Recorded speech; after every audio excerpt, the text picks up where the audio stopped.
Egypt के pyramids को जिन्होंने भी बनाया था, आपको ये बात जानकर हैरत होगी कि उनको कैसे भी करके हमारे अर्थ का एक्यूरेट साइज मालूम था। जी हाँ, आपने बिल्कुल सही सुना। ये कोई हवाई बात नहीं है, बल्कि पिरामिड की साइज को केयरफुली देखने और समझने पर मालूम पड़ता है कि इसको बनाने वाले 4500 साल या उससे भी पहले अर्थ के एक्यूरेट साइज से अच्छी तरह वाकिफ थे। ज़रीन, इजिप्ट के पिरामिड्स के बारे में हम जितना ज्यादा जानने की कोशिश करते हैं, उतना ही इसमें उलझते जाते हैं। इस बात में कोई शक नहीं है कि इजिप्ट बेशुमार मिस्ट्रीज से भरा हुआ है, जिनको आज तक इजिप्टोलॉजिस्ट जानने की कोशिश कर रहे हैं। इनमें सबसे बड़ी मिस्ट्री ये है कि पिरामिड्स कैसे बनाए गए थे और इनका असल मकसद क्या था। सालों की मेहनत और रिसर्च के बाद हमें ये बताया जाता है कि पिरामिड्स एंशिएंट इजिप्शियन फेरोज के टूम्स हुआ करते थे। ये फेरोज इजिप्शियंस के लिए एक किंग से बढ़कर खुदा का दर्जा रखते थे, जिनको पिरामिड्स में ही दफनाया जाता था। लेकिन असल में आज तक इजिप्टोलॉजिस्ट और आर्कियोलॉजिस्ट को पिरामिड्स में से किसी एक फेरो की ममी भी नहीं मिली, बल्कि कहीं भी किसी भी पिरामिड से आज तक कोई ममी मिलने का एविडेंस नहीं मिला है। हमारे पास जिस चीज का एविडेंस है वो ये है कि the great pyramid 23 lakh limestone के ब्लॉक्स की मदद से बनाया गया था। एक एक ब्लॉक करीब एक हाथी के वजन जितना भारी है। इसकी बेस तकरीबन 13 एकड़ पर फैली हुई है और इसकी हाइट 481 फीट तक। हमें ये भी देखने को मिलता है कि इन तीनों पिरामिड्स की ईस्टर्न और वेस्टर्न वॉल्स बिल्कुल सीधी नॉर्थ पोल की तरफ जाती हैं। इतने बड़े स्ट्रक्चर को हजारों साल पहले आजकल के मॉडर्न कंपास जितनी एक्यूरेसी से नॉर्थ पोल की डायरेक्शन में सीधा खड़ा किया गया था, जिसमें कोई दो राय नहीं है। ये वो सबूत है जो आज भी हमें देखने को मिलता है। सिर्फ इतना ही नहीं, बल्कि पिरामिड्स की बेस का लेवल 0.75 इंच जितना एक्यूरेट है। आप में से जो इंजीनियर हजरात हैं, उनको अच्छी तरह मालूम होगा कि 3 एकड़ जितने एरिया का इतना एक्यूरेट लेवल आजकल के मॉडर्न लेजर लेवलिंग सिस्टम के जरिए ही हासिल किया जा सकता है। हत्ता कि हमारे पास इस चीज का भी एविडेंस है कि पिरामिड की चारों साइड वॉल्स, जिनको 5 टन वजनी स्टोन ब्लॉक्स रखकर एक खास एंगल में खड़ा किया गया था, इन चारों की लंबाई एग्जैक्टली 230 मीटर्स है। अगर इन चारों में कोई डिफरेंस है तो वो 2 इंच से ज्यादा नहीं है, यानी ये वॉल्स एक दूसरे के मुकाबले में 99.98% एक्यूरेट हैं। बात अभी तक यहाँ खत्म नहीं हुई। जिन लोगों ने भी द ग्रेट पिरामिड बनाया था, उनको हजारों साल पहले भी अर्थ की साइज का अच्छी तरह इल्म था। जी हाँ, ये पॉइंट गौर से सुनिएगा। जैसा कि आपको मालूम है कि सर्दियों में दिन छोटे और रातें बड़ी हो जाती हैं। इसका बिल्कुल ही उलट गर्मियों में पाया जाता है, जिसमें रातें छोटी तो दिन बड़े हो जाते हैं। लेकिन साल में सिर्फ 2 दिन ऐसे होते हैं जिसमें रात और दिन दोनों एक जितने ही होते हैं। एक होता है 21 मार्च और दूसरा दिन होता है 22 सितंबर। इन दोनों दिनों में सूरज इक्वेटर के बिल्कुल सेंटर में होता है, जैसा कि आप इस फोटो में भी देख सकते हैं। बाय द वे, इस मोमेंट को, इस घड़ी को सोलर इक्विनॉक्स कहा जाता है। इसका मतलब ये हुआ कि इन 2 डेट्स में 12 घंटे का दिन और 12 घंटे की रात होती है। 12 घंटों को अगर सेकंड्स में कन्वर्ट किया जाए तो ये 43,200 सेकंड्स बनते हैं।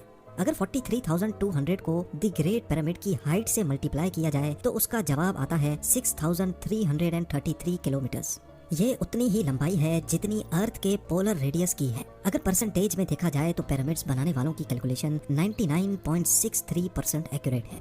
अब आप सोच रहे होंगे कि ये कोई कोइंसिडेंस है, कोई इत्तेफाक है।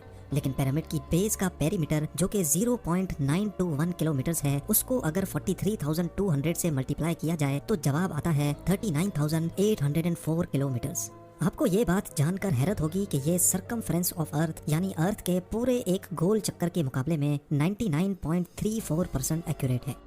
कोइंसिडेंस तो सिर्फ एक मर्तबा होता है, लेकिन 99% से भी ज्यादा एक्यूरेट रिजल्ट, वो भी 2 मर्तबा आना, हमें एक गहरी सोच में डाल देता है। कई लोगों का अभी भी मानना है कि ये महज सिर्फ एक इत्तेफाक है।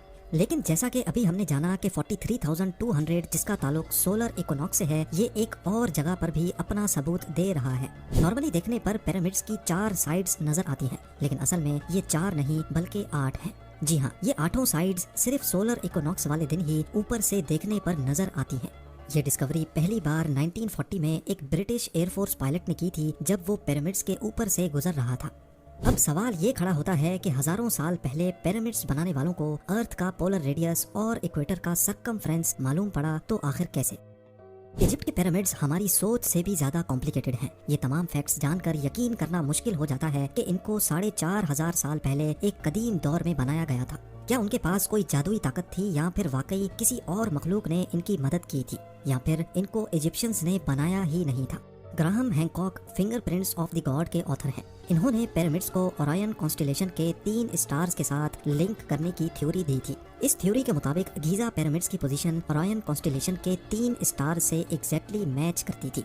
लेकिन मसला ये है कि ओरायन कॉन्स्टेलेशन के ये स्टार्स पिरामिड्स की पोजीशन से ना आज मैच करते हैं और ना ही 4500 साल पहले एंशिएंट इजिप्शियंस के दौर में मैच किया करते थे, बल्कि ये 13500 साल पहले एग्जैक्टली पिरामिड्स की पोजीशन से मैच करते थे।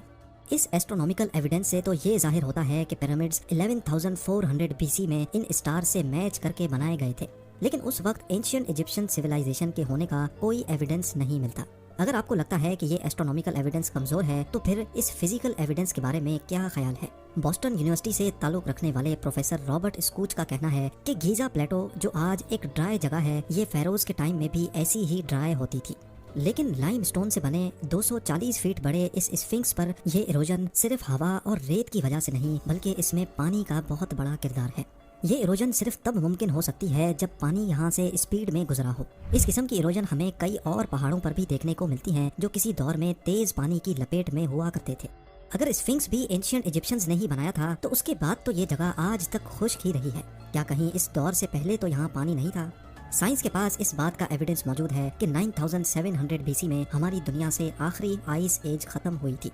ग्लेशियर्स पिघलकर पानी बन गए और समंदर का लेवल 500 फीट मजीद बढ़ गया था। इस इवेंट के दौरान अच्छा खासा पानी इस जगह से भी गुजरा था जहां आज ये इनका ट्रू नॉर्थ को फेस करना, लेजर लेवलिंग जितनी एक्यूरेसी से इसकी बेस का लेवल होना, यहाँ ममीज का ना मिलना और पिरामिड्स की वॉल का 99.98% एक्यूरेट होना, ये सब चीजें हमें इशारा देती हैं कि शायद इनको इजिप्शियंस ने नहीं बल्कि किसी ऐसी सिविलाइजेशन ने बनाया था जो पास्ट में काफी एडवांस्ड थी।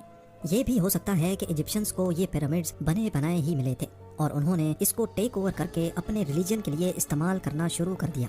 इजिप्ट में कई मकामात पर पाई जाने वाली हायरोग्लिफिक्स जिसमें एंशिएंट इजिप्शियंस ने अपनी हिस्ट्री और रिलीजन के बारे में काफी मालूमात फराहम कर रखी हैं। अफसोस इस बात का है कि इन हायरोग्लिफिक्स में भी कहीं पिरामिड की कंस्ट्रक्शन के बारे में हमें कोई इन्फॉर्मेशन नहीं बताई गई।